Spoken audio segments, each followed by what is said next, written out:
Hi everyone, CJ here. Don't adjust your screen, it's not Keith or Scott. I know you're not used to seeing girls on the Turtle Mountain page.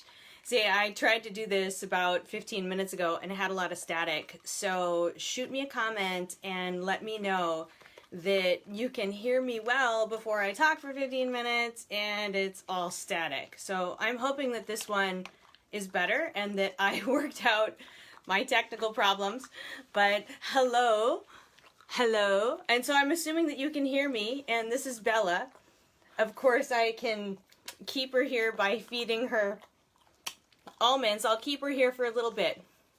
But okay, I'm going to assume that you can hear me and no static. Thank you so much. Thanks, Sherry. Okay, so I'm CJ. This is Bella. Bella was rescued by Keith and Turtle Mountain Animal Rescue about 2 years ago. Sorry for the people who have already heard me say this 15 minutes ago. I'm going to do it again. And like all rescuers do, I was meant to keep her safe, and try and rehome her. And she did get rehomed, of course, then in my home, which is where she was meant to be. And she is wonderful and has been with us ever since, with my 2 little kids and my teenage daughter. But like I said, I've been with Turtle Mountain for about 5 years. And 5 years ago when I met Keith, we were in a bad way. The rescue had no money. We were doing everything out of pocket.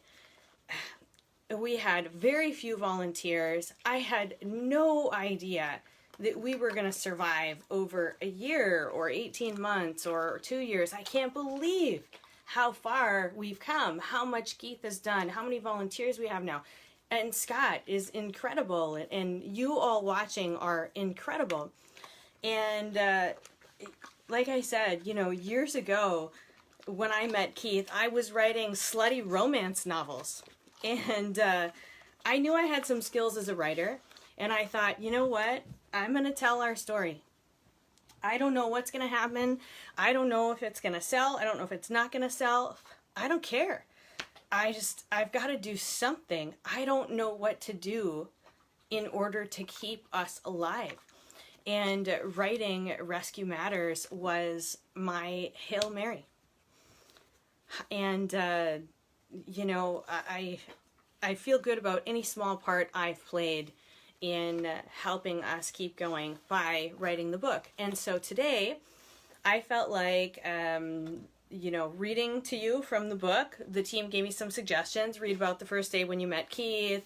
But I felt like what I wanted to read to you was a story that really embodies the spirit and the heart of Giving Tuesday, which was somebody like you giving back to us, Turtle Mountain Animal Rescue, so that we could keep going one more day, so that we had supplies that we needed for one more week, so that we could save more animals.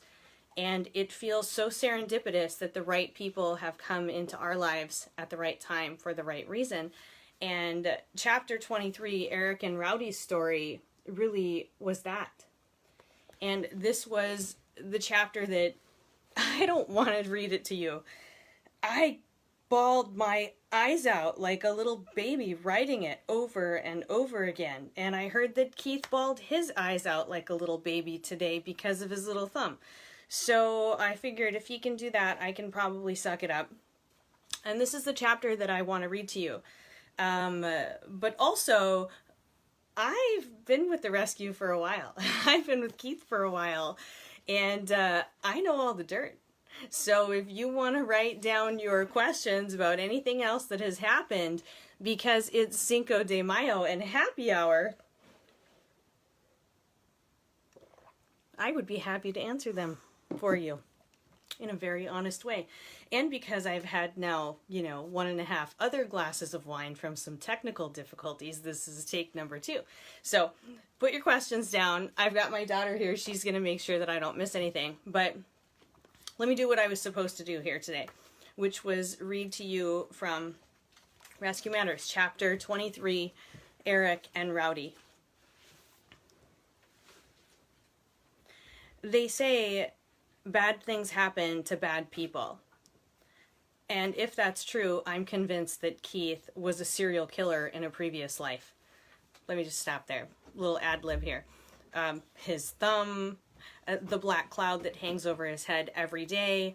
I'd have to think about it, but I could probably list a million things that could only happen to Keith. And if it could happen, he is really the guy that it would happen to. But I suppose that's why we're all here still, too, then. If I've ever met someone with a bigger heart, and I've never met someone with a bigger heart and more bad luck than Keith. If it could happen, it would to Keith. He was on a 16-hour road trip to drop off more than a dozen dogs when I got the call. He was literally standing on the road. He says to me, "The van started on fire." What? Just what I said. The van started on fire. Like, while you were driving it? Yep. Everyone okay? Yep, we're all okay. I put the fire out myself. Well, where are you? How are you going to get home? I'm going to see if it'll restart, and somehow I'll make it there. And this was years ago. That van was a POS like no other that deserves to be loaded with explosives and blown up in a field somewhere, which, may or may not have happened. What he did. After that day, the van had to be retired. When I got off the phone with Keith, I imagined him 8 hours away from home, with a van full of rescue dogs broken down on the side of the road. I felt terrible for the conditions he was working under.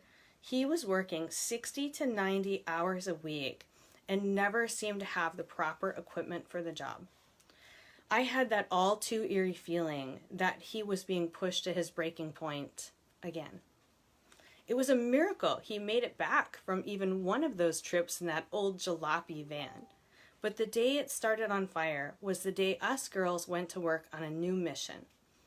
This was time that we knew we needed to get a new vehicle that didn't attract so much attention when he drove down the road or catch fire. Let me just stop for 1 second. That old van, if you saw that driving through your neighborhood, you would swoop up your kids and your dogs and pull them inside and lock the doors. Especially if you saw the bearded guy whose beard could maybe scare the face of babies and, Anyway, we joked on many occasions about how Keith must look to passersby. The burly dude in the bushy beard and a rusted out van with no windows, bumper held up with duct tape and wire. The van looked like it belonged in a horror movie, not something for transporting animals. We scrambled to figure out how to get him a suitable vehicle. We called dealerships. We used our personal contacts. We brainstormed. We decided we were going to throw some type of an event to raise money specifically for a vehicle.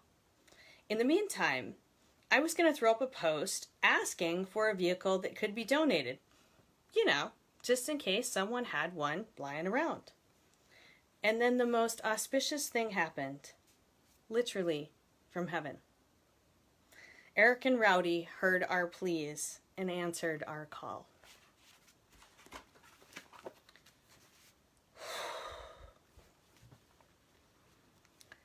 In 2011, Eric Halverson, a man none of us knew, passed away at the age of 32, leaving behind his wife, their 2-year-old son, and their dog, Rowdy. He also left behind a 1999 Toyota 4Runner. Clearly, it was an emotional donation the day his wife turned over the keys to that sentimental vehicle to Turtle Mountain. Did I say we were in a really different place back then? Times were very different. The whole team cried. Maybe, I don't know, I cried. Tears of tragedy and tears of generosity. We were beyond grateful. I reached out to Eric's wife, Kim, to thank her personally for her donation. I asked her to tell me a little bit about Eric and Rowdy.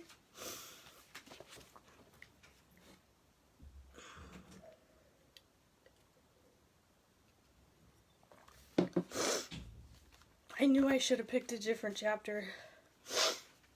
I should have taken your advice, Mandy. This is what Kim had to say. Hi, Charmaine. Thank you for the email. I really enjoy talking about Eric, so when it comes to him, I'm an open book. Please know this donation is just as important for us, if not more, because it means something special is happening in memory of Eric and his best friend, Rowdy. So, thank you for accepting it. Eric was a great man in many ways. One of his well-known traits was how much he loved animals. He was a sucker for a furry face. I held on to the vehicle for so long because at first I just couldn't bring myself to get rid of something that belonged to him. It has a lot of sentimental meaning to our family. I would drive it periodically and would take it to our annual camping event we hold in memory of Eric. When the time came that we were ready to part with the vehicle, I kept thinking how hard it would be to sell it to a stranger, so I really wanted it to go to someone special. After a couple of ideas fell through, I opened up Facebook one Monday night and came across your post, and I thought, this is it. It's an old vehicle, and it definitely isn't perfect, but it should last another 40,000 miles. I hope it can help you. I hope it can help those sweet animals. It's the proper send-off for a special vehicle.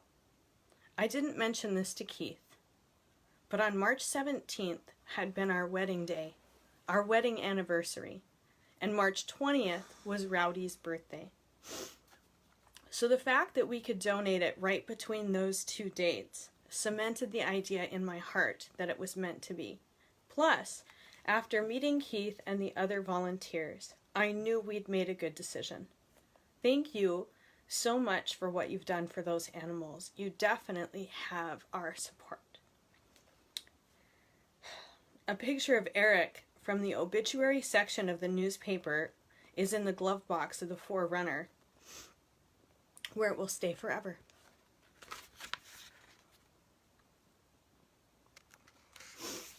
And that 4Runner is sitting up at the rescue still today. I saw it a few months ago, and that 4Runner has saved a lot of animals. Not long after we got that 4Runner, we also got a new van, which was incredible. And then today, the blue vehicle yet to be named will sort of take us to the next level, and I know that at some point Keith will talk about what that means as well. But it's been an incredible journey. Thank you all so much for following us and for your comments and for your love, for your support. We wouldn't be here without all of you for sure. It's been pretty amazing. If you have a copy of Rescue Matters and you want to donate it to your local library so that more people can find out about Turtle Mountain Animal Rescue and what we've done, I will happily send you a free copy to your email. You can go to my author page and all the information is on there. You can reach out to me. It's super easy. But I'm going to answer some questions here that I know came in. I'm not sure in what order here. How did Keith meet Scott? So, they've known each other for a really long time. That's what I know for sure. And I know that maybe in year 2, we were in bad shape. Keith was burned out. I wrote about it. I didn't know if we were going to survive. He was like stacking rocks on a beach somewhere a long ways away from here with his phone turned off, and he was talking about moving to Louisiana, and it was bad. And Scott came out of nowhere. Scott showed up at the rescue. He built this dog washing station. He fixed a bunch of stuff, and we were just like, oh my God, this guy is like the breath of fresh air that we all needed. We just needed someone else to come in and help with the things that we couldn't do. And that was Scott. And he went away and went back to his life, and now here he is, years later. And Scott has been incredible. And, oh, jeez. Scott has been absolutely incredible. I never imagined that we would hire someone, besides Keith, because we are so critical and tight about where every single dollar goes. Scott is worth every single dollar and every moment that he's spent at the rescue. And love you, Scott, as much as maybe we tease you sometimes. So, okay, the next question is, are you Keith's girlfriend?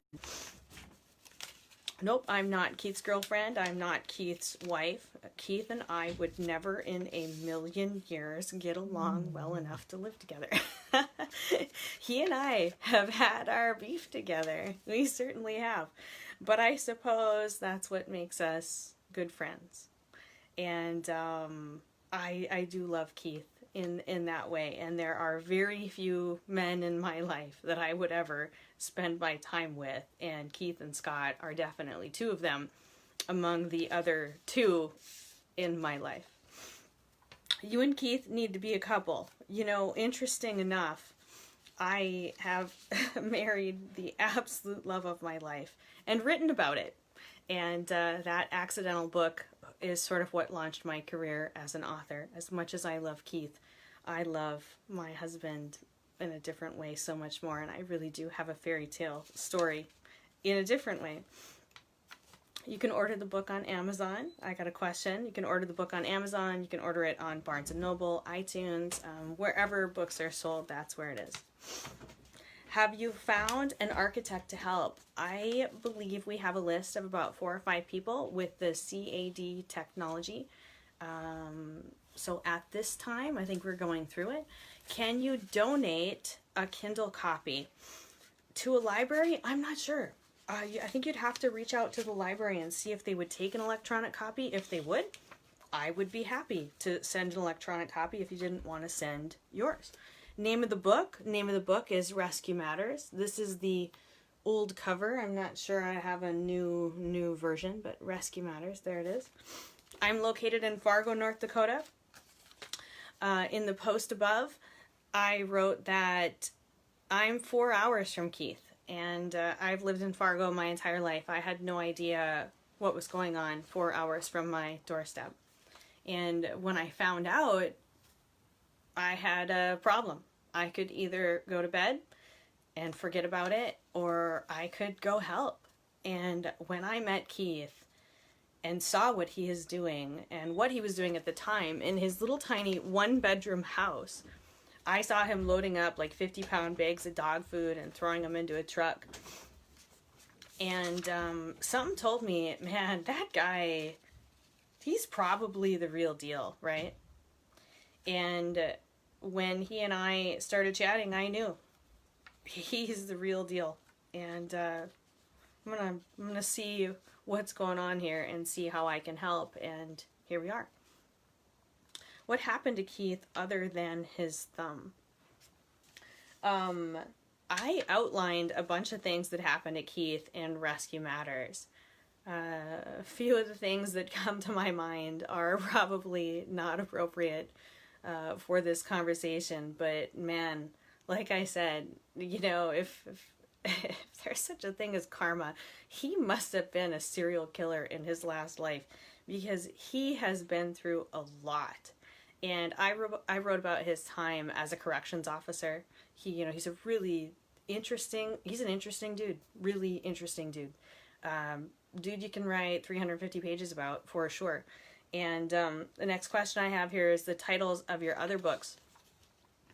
My education is not in animal rescue. That, of course, is in my heart and my passion. I haven't eaten animals in almost 20 years now, raised my entire family that way.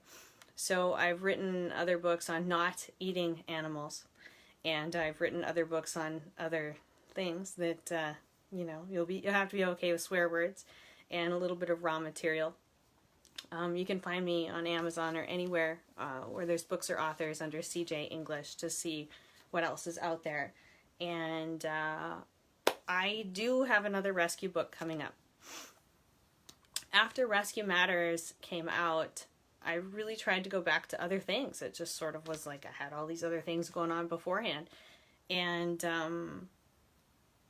Turtle Mountain Animal Rescue just has captured my heart, like it obviously has all of yours. And our story deserved to be told even when there wasn't a shelter, and deserves to be told going forward. There's a lot of things behind the scenes that you guys don't see or know about every day that are worthy of more pages, and I enjoy spending my time writing about them and about some bigger things that are going on in the nation in animal rescue and abroad as well. So I am working on that, and it's going to take a while. It'll be a little bit of a grind, but I see what's your email address? cjenglishauthor.com, cjenglishauthor@gmail.com. I am with Turtle Mountain Animal Rescue every day, so I'm behind the scenes. You can find me. I'm pretty easy to find. How many animals has he rescued? 5 years, 5,000 dogs. We collectively rescue just under about 1,000 animals every year. Most of those are puppies and dogs. Of course, there's some cats and kittens in there. And Keith is one cog, Scott is one cog, I am one tiny small cog. There are so many people behind the scenes every day that you probably will never see. Hopefully you will, that work through every aspect of the rescue chain to make this happen. The people that are out front are just the spokespersons for everyone else behind the scenes and for what we do. So every time we come on, it's a huge thank you to you as the viewer. It's a huge thank you to you as all the volunteers. And thank you for all your kind words. I so appreciate it. Bawled my eyes out like a little baby today. But like I said, I heard Keith did too. Maybe he'll tell us about that. So, all right. Where did I get my hat? I like big mutts and I cannot lie. I have no idea. I have no idea where I got this hat. It was a drunk buy at 9 o'clock at night on Amazon somewhere. Who would play Keith in a movie? I got one. Who would play Keith in a movie? I got one. Okay, you write your answers too. I got one. I know. Chris Pratt. Chris Pratt. That guy from... I've had a drink now. It's happy hour. The guy from Jurassic World. Jurassic World. Yep, it would be a little bit younger. A little bit younger, Chris. A little bit younger, Keith. A little bit shorter beard. But I think Chris Pratt would be great. Thank you for the question. That was a fun one. How did Keith decide on North Dakota and get started with the rescue? Keith is from away from here. He worked as a corrections officer for many years, not in North Dakota, in Illinois, which is really, really interesting. He even told me about, I don't know if I'm supposed to say it, but a book he was sort of trying to write about corrections and all the things that I don't know about. And his stories are pretty darn interesting about what happened as his time as a corrections officer, which sort of shows through in his personality in rescue today, sometimes with all of us behind the scenes. What happened to Keith's thumb? He chopped it off with an axe. That's what happened. Do you ever rescue bait dogs? I'm going to dare to say that we don't see a whole lot of that with us. We rescue animals in Keith's area. I work behind the scenes 4 hours away, just trying to promote and talk about and sort of get out there what we do. But in the area where we rescue animals, typically it's stray, unwanted, it's overpopulation. It's not abuse, it's not neglect, it's tragedy. It's tragedy that's happened over decades and decades and decades of a problem just continuing to populate. And I talked a lot about that in Rescue Matters. If you want to read about that everyone sort of jumps immediately to that these are starving or stray or unwanted or neglected animals. And of course there's some of that. There's some of that everywhere.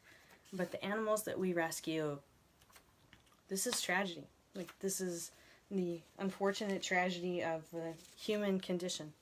And if there's anything that we can do today, and with Rescue Matters and with Turtle Mountain or anything going forward, we can inspire compassion and helping out in any way that you can. Maybe instead of turning an animal over to a rescue, you can make a home for it for a couple of weeks so that the rescues aren't overcrowded.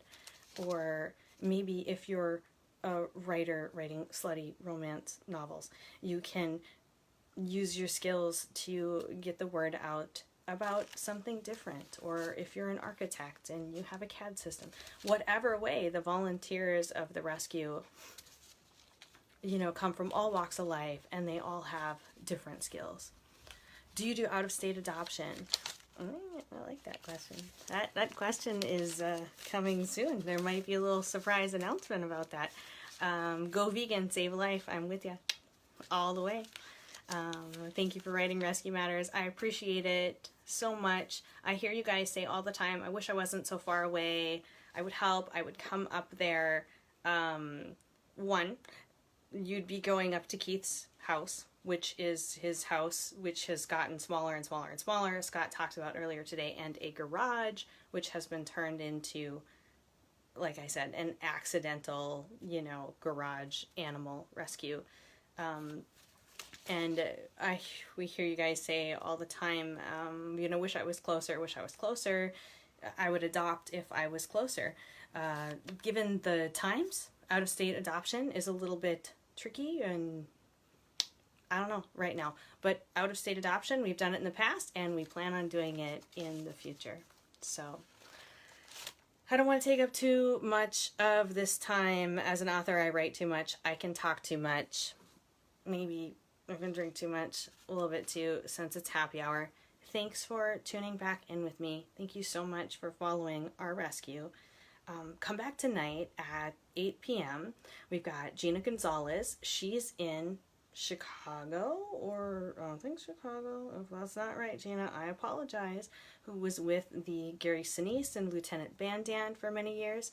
She is an outstanding musician, so get your Cinco de Mayo margaritas tonight.